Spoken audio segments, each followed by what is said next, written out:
সম্মানিত হাজির, ইসলামের ইতিহাস থেকে আমরা পেয়েছি যে যেই দিন থেকে হযরতে ওমর খেলাফতের আসন গ্রহণ করেছেন, এখন তো আমাদের বর্তমান জামানায় দেখা যায় যে এমন দুই তিনটা গ্রাম মিলে একটা ইউনিয়ন, আর এই ইউনিয়ন ভোটের আগে চেয়ারম্যান একদম মানুষের ঘাড়ে ঘাড়ে ঘুরে মানুষের পা পর্যন্ত ধরে, কিন্তু ভোটের পরে তাদেরকে আর বুঝে পাওয়া যায় না।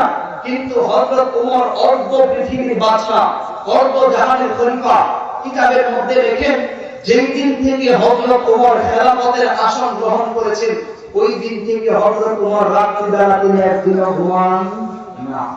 মুসলমান ভাইরা আমার, বন্ধুগণ, কিতাবের মধ্যে লেখেন হযরত ওমর যেই দিন থেকে খেলাফতের আসন গ্রহণ করেছেন, ওই দিন থেকে হযরত ওমর রাত্রিবেলা তিনি একদিনও ঘুমান না।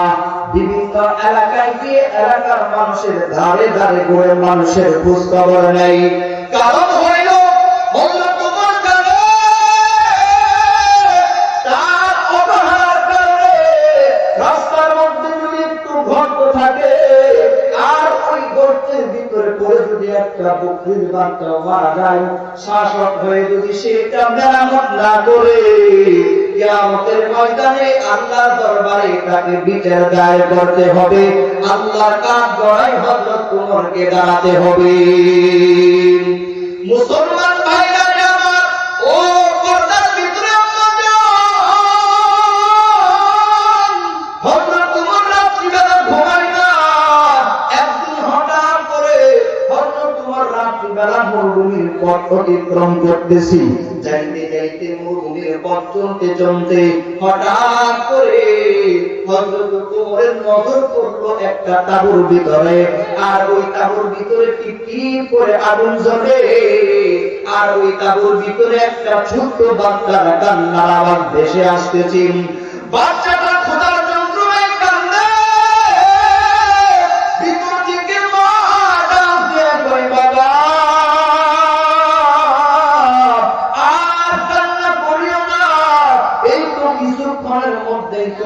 তোমাদের জন্য খাবার তৈরি হয়ে যাবে। হযরত ওমর ওই বাচ্চার কান্নার আওয়াজ ফলো করে, ওই বাতির আলো ফলো করে করে যখন ওই তাঁবুর সামনে চলে গেলেন, তাঁবুর সামনে জায়গা দেখে একজন মহিলা চুলার ভিতরে পাতি নিয়ে কি যেন গরম করতেছে, আর বাচ্চাদেরকে রেখে বলেন, বাবা তোমরা আর কান্না করিও না, কিছুক্ষণের মধ্যেই তোমাদের জন্য খাবার তৈরি হয়ে যাবে। হযরত ওমর মহিলার এমন কথা শোনার পরে ডাক দিয়ে কই, মা গো, কি হয়েছে তোমার?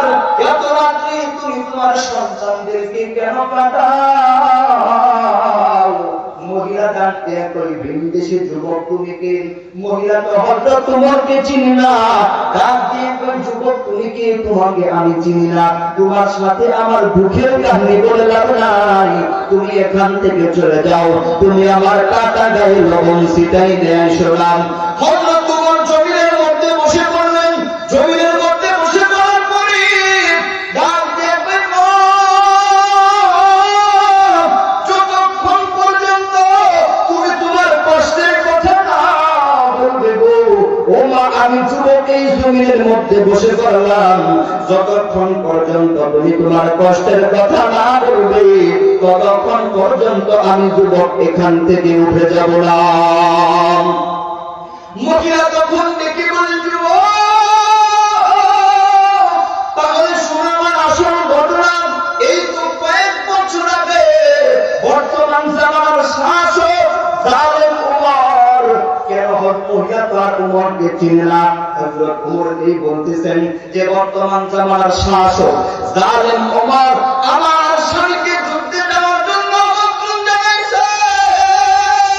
স্বামী আবার যুদ্ধের ময়দানে যাই না, আল্লাহর জমিনে আল্লাহর দ্বীন প্রতিষ্ঠিত করার জন্য যুদ্ধ করতে করতে স্বামী আমার শহীদ হয়ে গেছে। সেই পরিমাণে খাবার রেখে গিয়েছিল, আমরা স্ত্রী সহ সন্তান কিনে কয়েক মাস খেয়েছি, এরপরে আমাদের খাবার শেষ হয়ে গিয়েছে। কিন্তু বর্তমান জামানার শাসক জালেম ওমর, সেই ওমরের কথা শুনে আমার স্বামী যুদ্ধের সন্তানের কোনো খবর নেই নাই। আমি কোনদিন খেয়ে কাটাইছি, কোনদিন খেয়ে দিন কাটাইছি, আবার কোনদিন না খেয়ে দিন কাটাইছি, কিন্তু এই জালেম ওমর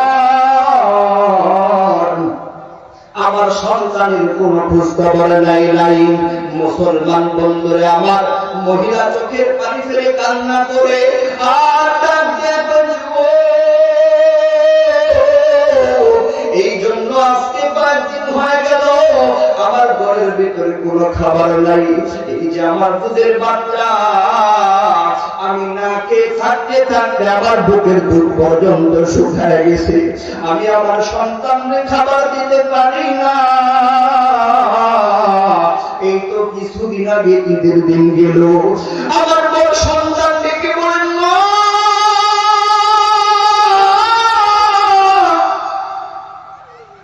কালকে তো ঈদের দিন, সবাই তো নতুন জামা পরে ঈদগাহে যাবে, ও মা আমাকে না হয় একটা নতুন জামার ব্যবস্থা নাই করে দিবে। মা গো, আমার ছোট ভাইটাকে একটা নতুন জামার ব্যবস্থা করে দাও, আমি না হয় পুরাতন কাপড় পরে ঈদগাহে যাব। ঈদের দিন তো সবাই নতুন নতুন খাবার খাবে, ভালো ভালো খাবার খাবে, নতুন নতুন পোশাক পরবে। মা গো, তুমি আমাকে না হয় একটা নতুন জামার ব্যবস্থা নাই করে দিলে, আমার ছোট ভাইটাকে একটা নতুন জামার ব্যবস্থা করে দাও। ছোট ভাইটাকে নতুন জামা পরাই আমরা ঈদগাহে যাব নামাজ আদায় করার জন্য। ছেলে আমার মেয়েকে বলল, আজকে যদি আমার বাবা দুনিয়ায় জীবিত থাকতো, আমাদের জন্য নতুন কাপড়ের ব্যবস্থা করতো।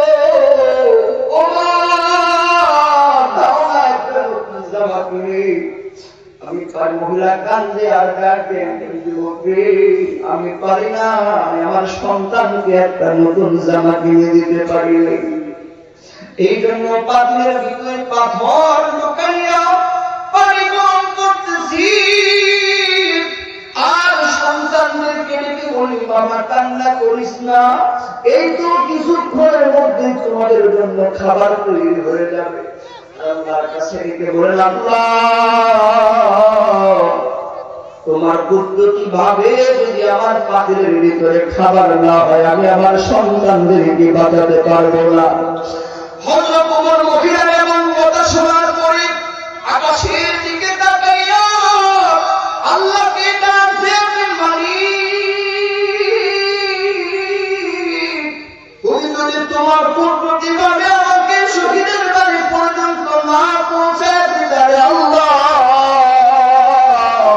কিয়ামতের ময়দানে না খেয়ে দিই এই শহীদের সন্তানগুলো যদি মারা যাইত, কিয়ামতের ময়দানে তোমার কাঠগড়ায় কিন্তু আমি দাঁড়ায় যাইতাম। আল্লাহর দরবারে শুকরিয়া আদায় করে আর ডাক দিয়ে বললাম, মাগো আমি যদি তোমাদেরকে একটা খাবারের ব্যবস্থা করে দেই, আটার ব্যবস্থা করে দেই, তাহলে কি তোমরা আমার খাবার গ্রহণ করবে নাকি? মহিলাদেরকে বলেন, এটা তো আমাদের ভাগ্যের ব্যাপার। এইবার হয়তো তোমার চলে গেলেন বাইতুল, দৌড়ে চলে গেলেন বাইতুল মালে, বাইতুল মাল জায়গা হয়তো তোমার ঘুমা, বাইতুল মালে জায়গা থেকে খাদেম ঘুমাইতেছি, খাদেমকে ঘুম থেকে ডাইকা উঠাইয়া হযরত ওমর ডাক দিয়া কই, গোলাম রে, যার জলদি করে আমার কাঁধের ভিতরে একটা আটার বস্তা উঠাইয়া দেন। গোলাম রে কি বললাম, আমিরুল মুমিনিন, আপনি হলেন বর্তমান জামানার শাসক, নেতা হয়ে, প্রধানমন্ত্রী হয়ে আটার বস্তা আপনি কাঁধের ভিতরে নিলেন, এটা আমি সহ্য করতে পারবো না। হযরত ওমর ডাক দিয়া কই, গোলাম রে, অপরাধ করছি আমি, শাস্তি তো আমাকে ভোগ করতে হবে, জলদি করে আটার বস্তা আমার কাঁধের ভিতরে উঠায় দে। গোলাম ডাক দিয়ে কই, না না আমি পারবো না। এক পর্যায়ে হযরত ওমর ডাক দিয়ে কই, গোলাম রে, অপরাধ করছি আমি, শাস্তি আমাকে ভোগ করতে হবে। এ গোলাম, আজকে আমার আটার বস্তা আমার কাঁধে দিতে চাও না?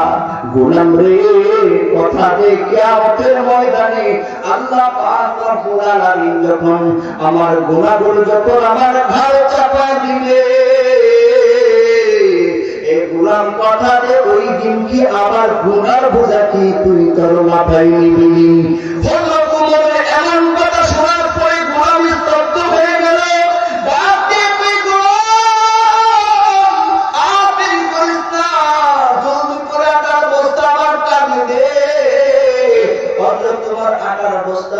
যখন মরুভূমির পথ হাঁটতেছি, হঠাৎ করে পিছন দিকে তাকাইলে মনে হয় এর মতো অসহায় গরিব মানুষ আর মদিনার জমিনে কেউ নাই।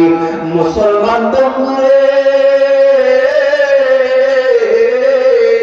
ও পর্দার ভিতরে আম্মা জানেরা ভালো করে শুনে রাখবেন, হযরত ওমর জানিয়া একজন দেশের প্রধানমন্ত্রী হয়ে এইবার শহীদের বাচ্চাদেরকে, এতিম বাচ্চাদেরকে কোলে লইয়া হযরত ওমর নিজের হাতে আটাগুলো মাখাইয়া মহিলাকে ডেকে বলেন, মা তুমি রুটি তৈরি করো, রুটি ভাজার কাজটা করো, আমি রুটি বানানোর কাজটা তোমাকে করে দেই।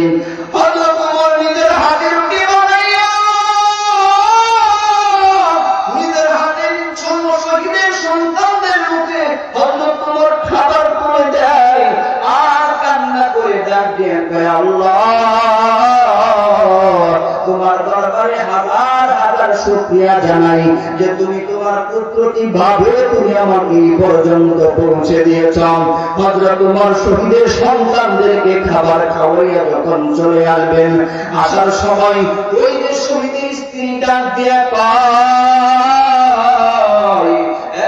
তুমি চলে যাইতেছো, ভিন দেশি যুবক তুমি কি, আমি কিন্তু তোমাকে চিনি না, তবে যাওয়ার আগে আমার একটা দুইটা কথা শুনে নাও। এক নাম্বার কথা হইল, আমাকে যদি কেউ জিজ্ঞেস করে বর্তমান জামানার শাসক হওয়ার যোগ্যতা কে রাখে, আমি বলে দিব তোমার তোমার মতো যুবককে আমি দেখাই দিব। আমি পারবো মুহাম্মাদের কাল্লা এনে দিতে। এই মুসলমান বন্ধুরে, ও পর্দার ভিতরে আম্মা জান, যে মানুষটা বিনা অপরাধী একজন নিষ্পাপ নিরপরাধী মানুষকে হত্যা করার দুঃসাহস যে লোকটা করতে পারে, ওর মতো নিকৃষ্ট মানুষ আর পৃথিবীর জমিনে কেউ হতে পারে না। যার বিরুদ্ধে কেউ যদি কোনো কথা বলতো, হযরত ওমর তার বডি থেকে কাল্লাটা আলাদা করে ফেলতেন। এ মুসলমান ভাইরা রে, কিন্তু হযরত ওমর নাই, আগের মতো নাই। হযরত ওমর কেন এমন পরিবর্তন আছে? আল্লাহ রাসূল যেই দিন থেকে হযরত ওমরের গলার মধ্যে কোরআনের মালা পরাই দিয়েছে, ওই দিন থেকে হযরত ওমরের চরিত্র পরিবর্তন হয়ে গেছে। ও পর্দার ভিতরে মাগো, এই জন্য আমি আপনাদেরকে বলতে চাই, কোরআনের শিক্ষা হলো এমন একটা শিক্ষা, যে শিক্ষা যদি কারো ভিতরে থাকে, ওই মানুষটা নিকৃষ্ট থেকে একদম দিনদার আদর্শবান মানুষ হিসেবে পরিণত হবে। কথা বলেন ঠিক কিনা? আজকে বর্তমান দেখা যায় মা বোনেরা, অভিভাবক আমাদের কাছে অভিযোগ করে, হুজুর আমার সন্তান আমার কথা কে বলেছেন আমি পারবো মুহাম্মাদের কাল্লা এনে দিতে।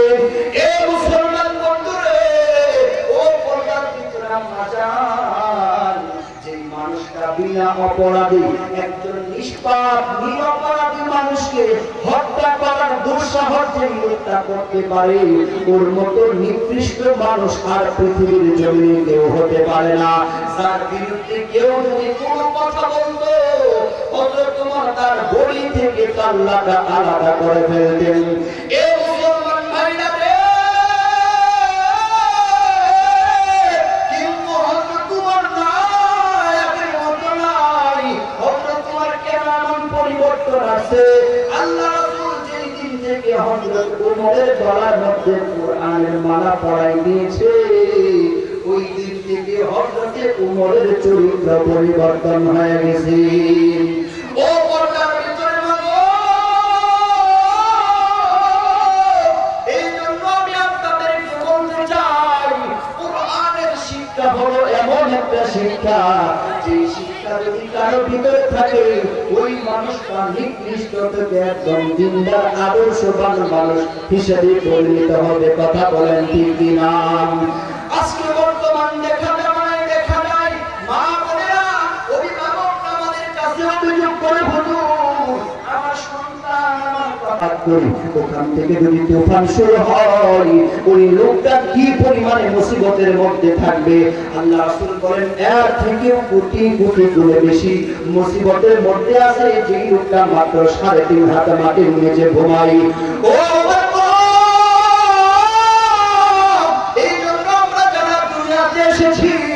মৃত্যুবরণ যেহেতু আমাদেরকে করতেই হবে, একটা নেককার সন্তান যদি তুমি দুনিয়াতে রেখে দিতে পারো, একটা কোরআনওয়ালা সন্তান যদি তুমি দুনিয়াতে রেখে দিতে পারো, ওই মায়ের জীবন কত ধন্য। যেই মায়ের সন্তান কোরআনের হাফেজ, যেই মায়ের সন্তানের পিছনে দাঁড়াইয়া হাজার হাজার মানুষ নামাজ আদায় করে, সন্তানকে কোরআন শেখাও, তোমার সন্তান একবার আলিফ বলবে তার আমলনামায় 10টা নেকি হয়ে যাবে, দুইবার বলবে 10-20টা নেকি হয়ে যাবে। এইভাবে তোমার সন্তান যতবার কোরআন তেলাওয়াত করবে প্রত্যেকটা হরফে তার আমলনামায় 10টা নেকি হয়ে যাবে। আর তুমি যদি তোমাদের সন্তানকে কোরআন শেখানোর ক্ষেত্রে সহযোগিতা করো, তোমার সন্তান পড়ে যে পরিমাণে সওয়াব পাবে, আর তুমি না পড়ে তোমার আমলনামায় সন্তানের মা বাবা হওয়ার কারণে আল্লাহ তাআলা তোমার আমলনামায় ওই পরিমাণে সওয়াব লিখে দিবেন। ও পর্দার ভিতরে মাগো, এই জন্য দুনিয়াতে সন্তানদেরকে নেক সন্তান রেখে যেতে হবে। ও মা,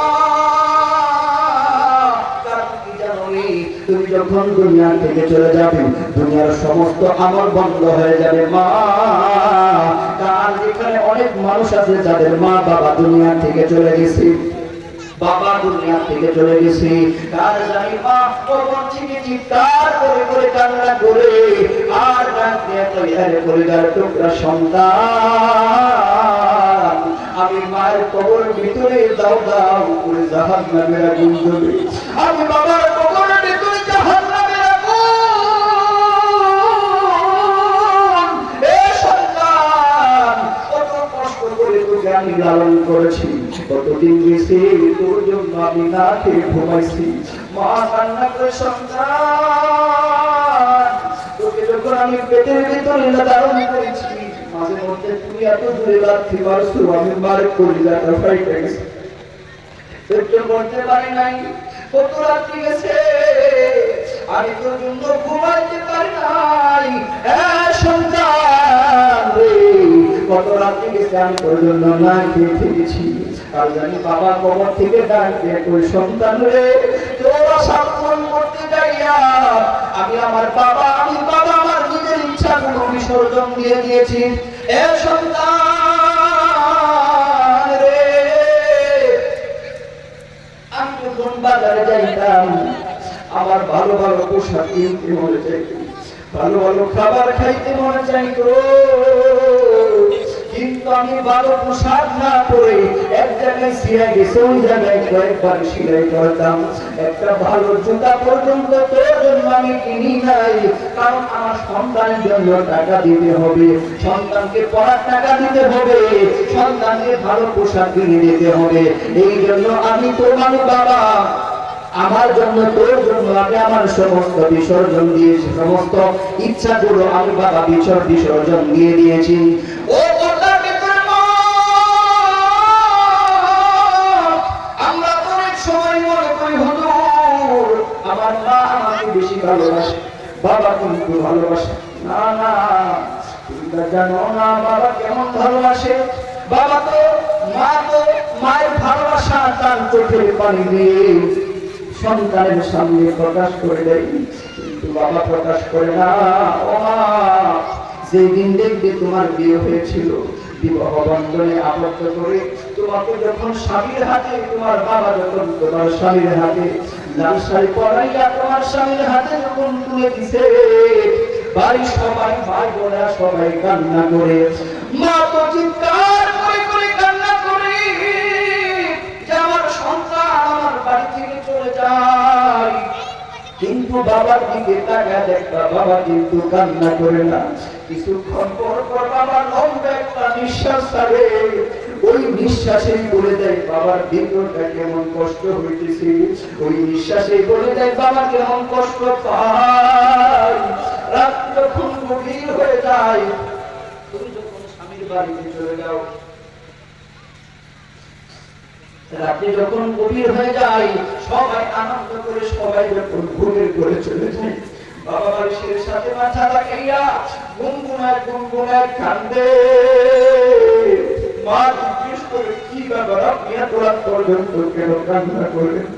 বাবা তখন চোখের বাড়ি ফিরে কান্না করি আর ডাকতে কয়, আমার কলিজার টুকরা মেয়েটা আমার বাড়ি ছেড়ে চলে গেছে। বাড়িতে থাকবে কতবার আমাকে আব্বু আব্বু বলে ডাকতেন। আজকে আমার মেয়েটা আমার বাড়ি ছেড়ে স্বামীর বাড়ি চলে গেছে। আমি চাইলে আমার মেয়ের চেহারাটা দেখতে পারবো না।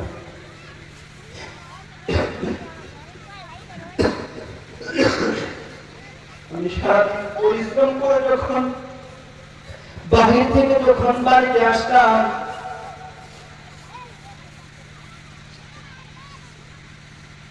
সারাদিন পরিশ্রম করে যখন আমি বাহির থেকে বাড়িতে আসতাম, আমার কলিজার টুকরা মেয়ের চেহারাটা দেখলে আমার মনটা শান্তি হয়ে যেত। আমি বাড়ি থেকে আসা আমার মেয়েটা যখন আমাকে বারবার বলে ডাকতো, আমার ওই মেয়েরা ডাক শুনে আমি সারা মেয়ের ক্লান্তি ভুলে যাইতাম। আজকে আমার মেয়েটা স্বামীর বাড়ি চলে গিয়েছে, না জানি আমার মেয়েটা শ্বশুর বাড়িতে কেমন থাকে, না জানি তার শ্বশুর শাশুড়ি কেমন হয়, না জানি আমার মেয়েটা কত ভালোবাসা আদর যত্নে পাই। ও তোমার জন্য তোমার বাবা রাত্রিবেলা ঘুমায় না, বালিশের সাথে মাথা লাগাইয়া মাঝে মধ্যে যখন তোমার কথা মনে হয়, তোমার বাবা বালিশের মধ্যে মাথা লাগাইয়া গুনগুনায় গুনগুনায় একা কান্না করতো। পর্দার ভিতরে মাগো তোমরা তো মনে করো আমার বাবা মনে হয় আমাদেরকে ভালোবাসে না।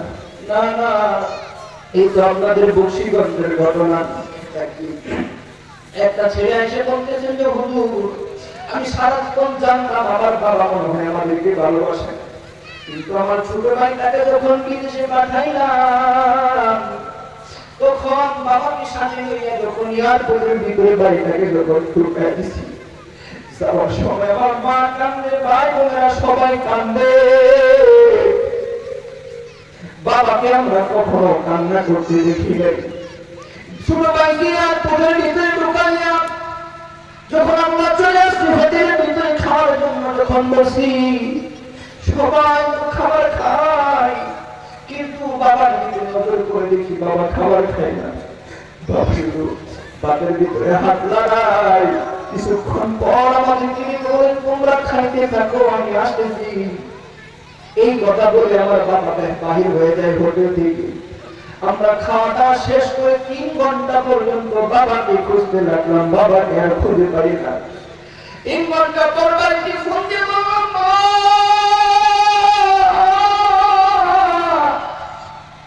বাবাকে তো খুঁজে পাই না।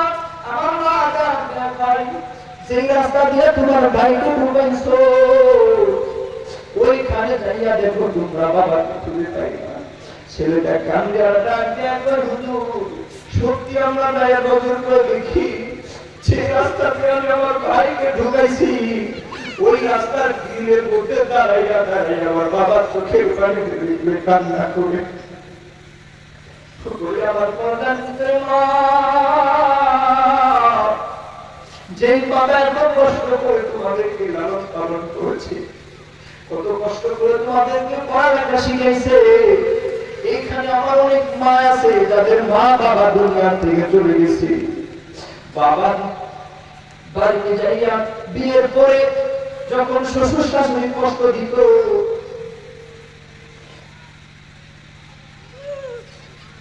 স্বামী দ্বারা যখন কোনো কষ্ট পাইত, বাড়িতে যাইয়া মার চেহারাটা দেখতে মনটা ভালো করে ফেলত। স্বামী যখন কষ্ট দিত, বাড়িতে যাইয়া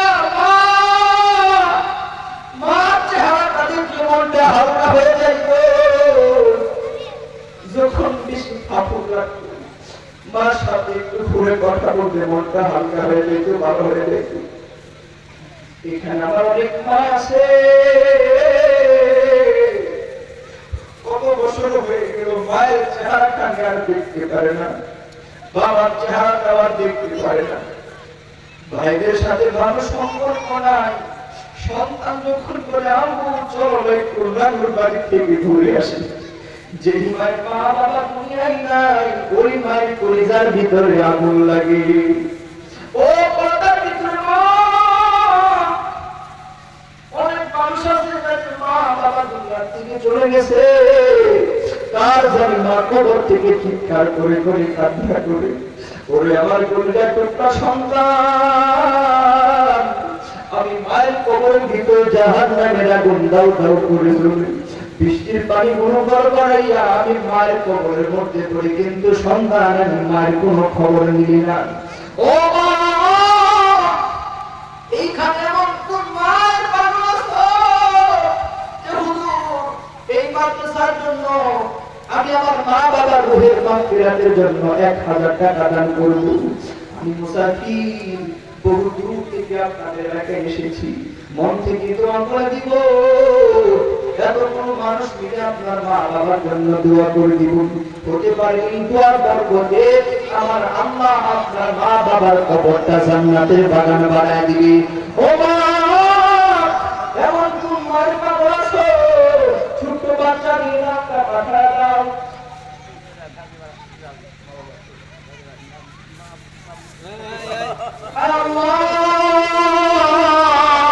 তোমার এক বান্দা মাওয়া নাই, বাবা দুনিয়া থেকে চলে গেছে, আল্লাহ গো মা বাবার কথা স্মরণ করে 300 টাকা দান করলো। আল্লাহ এই দানের উসিলা করিয়া তোমার বান্দার মা বাবার কবরটা জান্নাতের বাগান বানায় দাও। আল্লাহ গো সংসারের ভিতরে শান্তি দান করো, আল্লাহ সকল প্রকার বালা মুসিবত থেকে তুমি হেফাজত করো। ও মা, তোমরা যারা আছো বাচ্চাদের নামটা লিখে পাঠাও, আমি তোমার জন্য দোয়া করব। মা, অনেক মা আছে হুজুর আমার সংসারের ভিতরে শান্তি নাই, শাশুড়ি নির্যাতন করে, শ্বশুর শাশুড়ি আমাকে দেখতে পারে না, শ্বশুর শাশুড়ির সাথে ভালো সম্পর্ক নাই। কত মা আছে স্বামী পরকীয়া লিপ্ত, মনের ভিতরে কষ্ট নিয়ে ঘুরে কাউকে বলতেও পারে না। মাগো তোমরা যারা আছো তোমরা আমরা পাঠায় দাও, আমি দোয়া করে দিব, আমি মন থেকে দোয়া করে দিব। দোয়ার বরকতে আমার আল্লাহ তোমার সংসারের ভিতরে শান্তি দান করবে। আমি কেমনে দিব ওই দুঃখিনী মায়ের দাফন, আমি কেমনে দিব ওই দুঃখিনী মায়ের দাফন, যে দুঃখিনী মা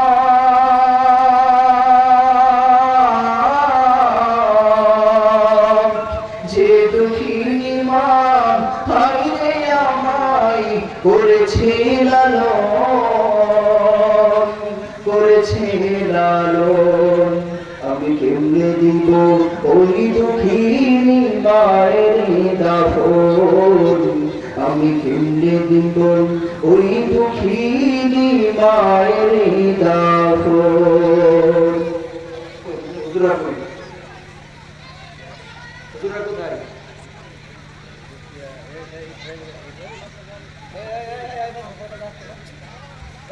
পর্দার ভিতরে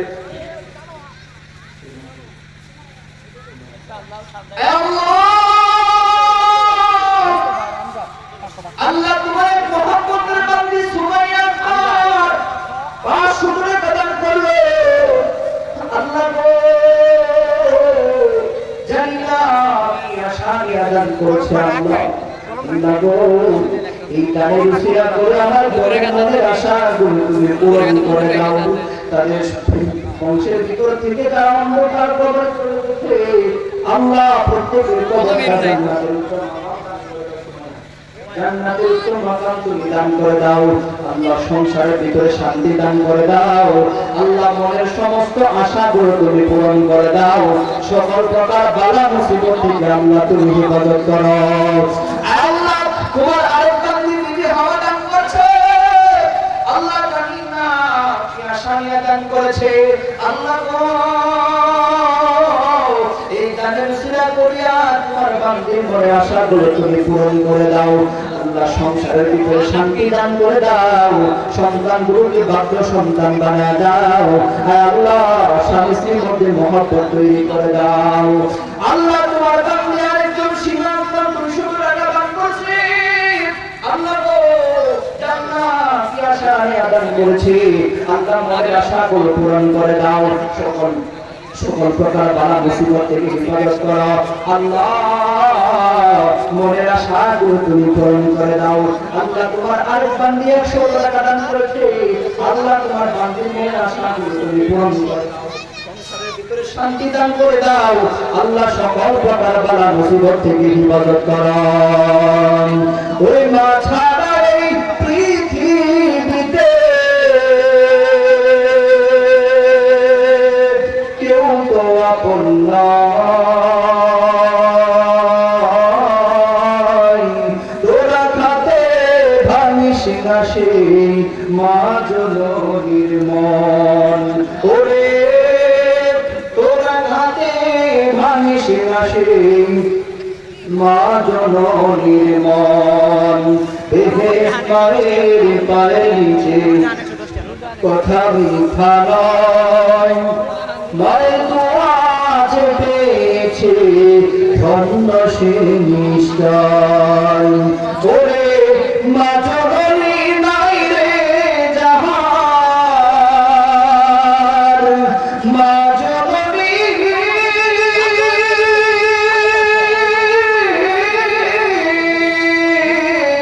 মা জননী নাই রে যাহার।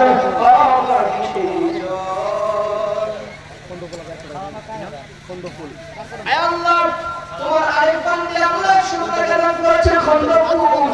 আল্লাহ গো জান্নাতের আশা নিয়ে দান করেছে। অনেক মা বোনেরা দান করতেছে। আল্লাহ আমি তো সবার নাম জানি না, সবার মনের ইচ্ছা মতো তুমি জানো। আল্লাহ গো যে মারা যে আশা নিয়ে দান করতেছে আল্লাহ প্রত্যেকের মনের আশাগুলো তুমি পূরণ করে দাও। যাদের মা বাবা দুনিয়া থেকে চলে গেছে আল্লাহ তাদের মা বাবার কবরটাকে জান্নাতের বাগান বানায় দাও। আল্লাহ সংসারের ভিতরে শান্তি দান করো। ওদের মালিক মনের ভিতরে শান্তি তুমি দান করে দাও।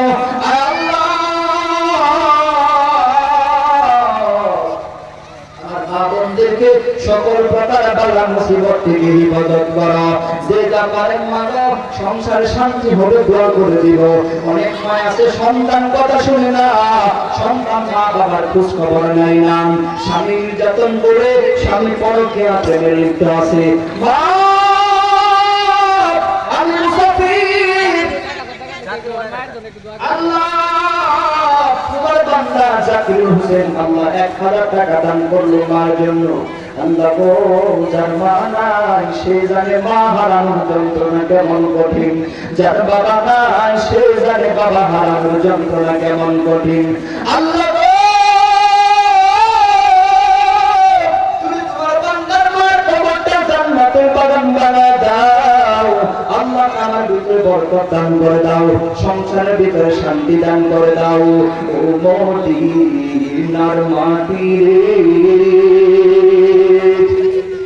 সকল সুখ বুঝি তোর কপালে। ও মদিনার মাটি রে সকল সুখ বুঝি তোর কপালে। মদিনারে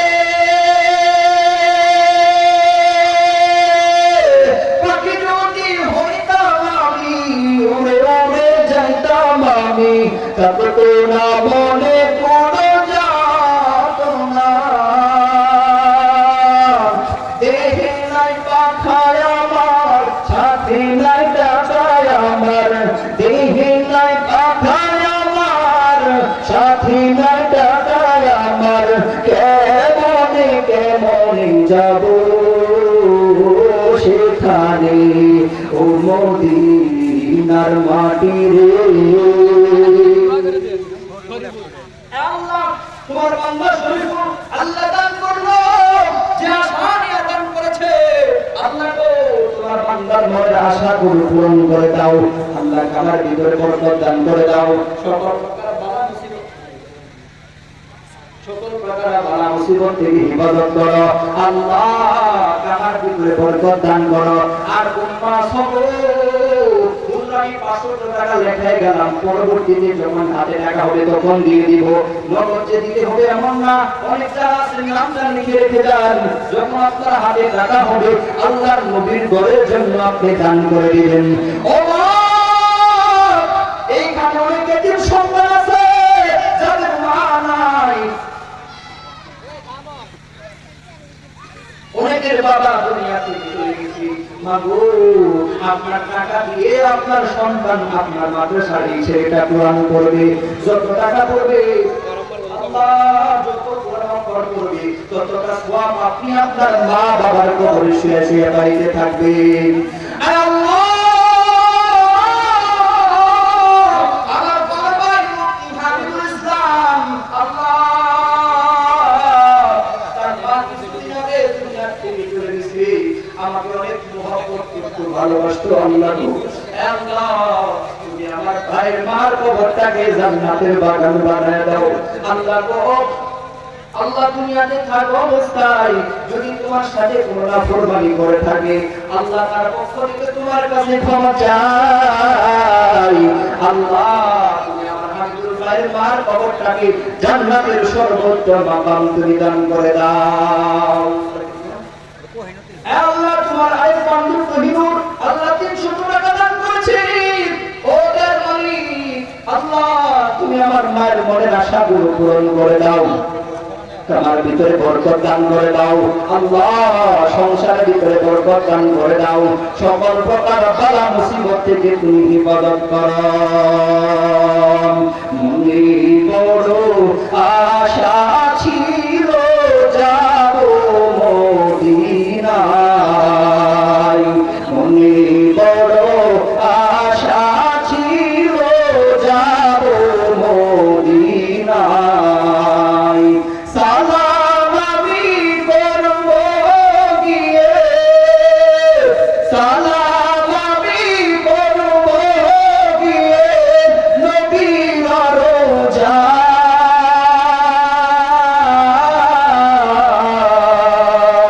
মনে বড় আশা ছিল যাব মদিনায়। আরব সাগর পাহাড়ি দিব নাই গো আমার তরি, পাখি নাই যে উড়ে যাব জানাতে ভর করি। আশা আছে সম্ভব হলে নাই, আশা আছে সম্ভব হলে নাই, করি কি উপায়।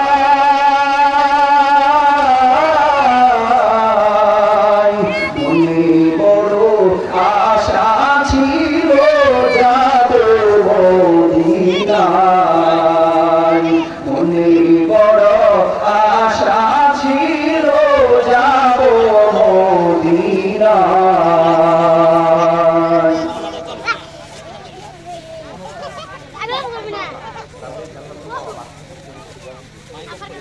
আল্লাহ তোমার কাছে আল্লাহ সালমান খান আল্লাহ তার মেয়ে পরীক্ষাকে আল্লাহ আল্লাহ আমার মায়ের মনের আশাগুলো পূরণ করে দাও। আল্লাহ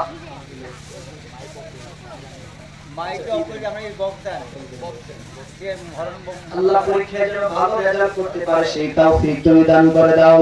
আল্লাহ সকল প্রকার বালা মুসিবত থেকে আল্লাহ তুমি হিফাজত করো। সম্মানিত মা বোনেরা, এখন দোয়া হবে। আমরা যে যেখানে আছি সকলে প্যান্ডেলের ভিতরে চলে আসি, এখনই দোয়া হবে। সকলে দুরূদ শরীফ পড়ি। আল্লাহুম্মা সাল্লি আলা মুহাম্মাদ ওয়া আলা আলি মুহাম্মাদ। اللهم صل على محمد وعلى آل محمد كما صليت على إبراهيم وعلى آل إبراهيم إنك حميد مجيد. اللهم بارك على محمد وعلى آل محمد كما باركت على إبراهيم وعلى آل إبراهيم إنك حميد مجيد. أستغفر الله ربي من كل ذنب وأتوب إليه، لا حول ولا قوة إلا بالله العلي العظيم. أستغفر الله ربي من كل ذنب وأتوب إليه، لا حول ولا قوة إلا بالله العلي العظيم.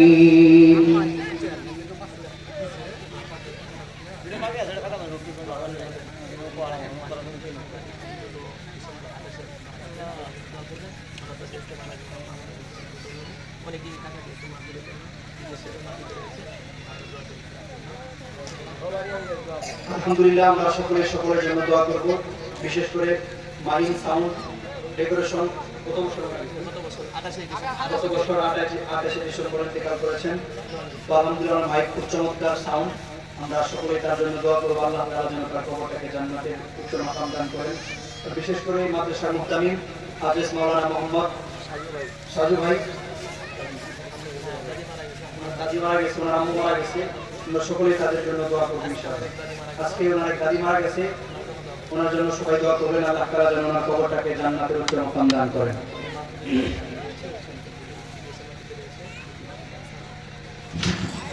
সকলেই দোয়া করবেন। ربنا ظلمنا أنفسنا وإن لم تغفر لنا وترحمنا لنكونن من الخاسرين. ربنا آتنا في الدنيا حسنة وفي الآخرة حسنة وقنا عذاب النار. পরদার মালিক, হে আল্লাহ, তুমি তোমার কুদরতি নজরে তাকায় দেখো, আমি গুনাহগারের সাথে তোমার মহব্বতের বান্দা বান্দীদেরকে সাথে লইয়া আল্লাহ গো তোমার দরবারে ভিক্ষুকের মতো দুইটা হাত তুলে ধরেছি। ইয়া আল্লাহ, এখানে যারা হাত উঠিয়েছে জানি না কার জানি মা দুনিয়া থেকে চলে গেছে। আল্লাহ গো, কার জানি বাবা দুনিয়া থেকে চলে গেছে। আল্লাহ, এই ময়দানে অনেকের তিন সন্তান আছে যাদের মা দুনিয়ায় নাই রে আল্লাহ, যাদের বাবা নাই। কতদিন হয়ে গেল বাড়িতে যাইয়া মায়ের মতো সোনার মুখ খালি আর দেখতে পারে না রে আল্লাহ। ইয়া রাব্বুল আলামিন, আল্লাহ, যাদের মা বাবা দুনিয়া থেকে চলে গেছে, আল্লাহ আজকের দোয়ার বরকতে মা বাবার কবরটাকে জান্নাতের সর্বোচ্চ মাকাম তুমি দান করে দাও। আল্লাহ গো, পর্দার ভিতরে আমার মা বোনেরা হাত উঠিয়েছে, এইখানে অনেক মা আছে মালিক, সংসারের ভিতরে অশান্তি, স্বামী নির্যাতন করে, শ্বশুর শাশুড়ি নির্যাতন করে, আল্লাহ স্বামীর সাথে ভালো সম্পর্ক নাই, আল্লাহ স্বামী পরকীয়া প্রেমে লিপ্ত। আল্লাহ, অনেক মা আছে মনের ভিতরে কষ্ট লইয়া ঘুরে কাউকে বলতে পারে না, সহ্য করতে পারে না। ইয়া রাব্বুল আলামিন, আল্লাহ, ওই মায়ের মনে আশাগুলো তুমি পূরণ করে নাও।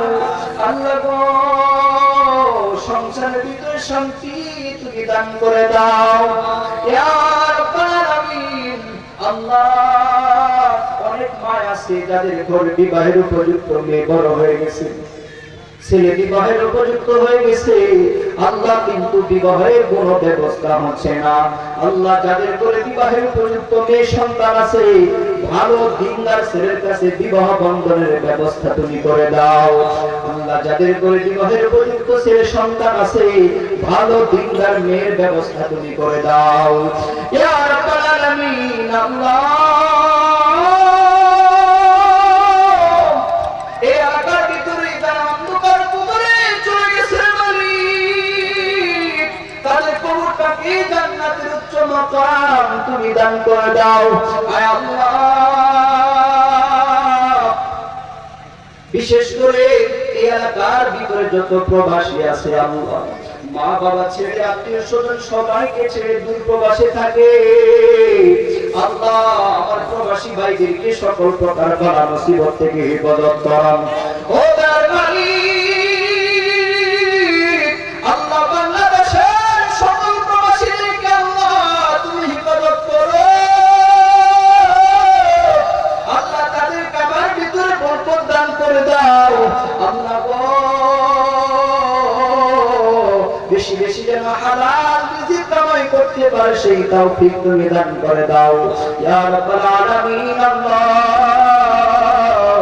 আল্লাহ শাহিন সাউন্ডের মালিক আল্লাহ দুনিয়া থেকে বিদায় হয়ে গেছে আল্লাহ, তুমি তার কবরটাকে জান্নাতের উচ্চ মাকাম দান করে দাও ইয়া রাব্বাল আলামিন। আল্লাহ, যে মাদ্রাসার মাহফিল, এই মাদ্রাসার পরিচালক মাওলানা সাজু ভাই আল্লাহ, তার মা দুনিয়ায় নাই আল্লাহ, আজকের মাহফিলের উসিলা করে তার মার কবরটা জান্নাতের বাগান বানায় দাও আল্লাহ। আজকে তার দাদি মারা গেছে আল্লাহ, ওনার কবরটাকে তুমি জান্নাতের উচ্চ মাকাম দান করে দাও ইয়া রাব্বাল আলামিন। আল্লাহ,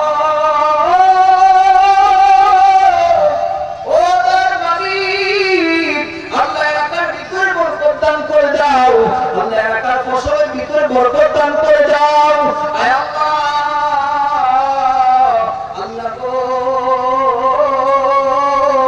তোমার কাছে একটা ফরিয়াদ জানাই, তুমি আমাদেরকে কাউকে মক্কা মদিনায় না দাঁড়িয়ে কিন্তু মরণের ডাক দিও না আল্লাহ।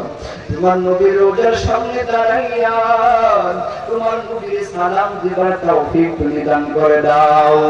মদিনা নাম কত মধু,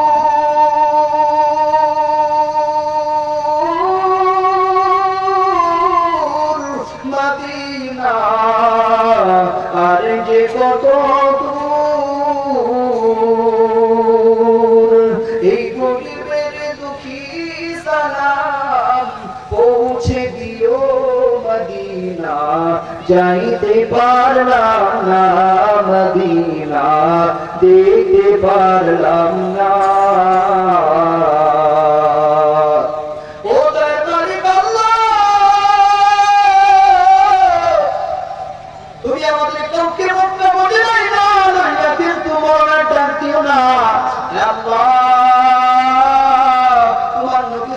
সামনে দাঁড়িয়ে তোমার নবীর সালাম দিবার তৌফিক দান করো আল্লাহ। তোমার কাবা করে দুইটা লাভবাহিক করার তৌফিক দান করে দাও। সুবহানা রাব্বিকা রাব্বিল ইজ্জাতি আম্মা ইয়াসিফুন ওয়া সালামুন আলাল মুরসালিন ওয়ালহামদুলিল্লাহি রাব্বিল আলামিন।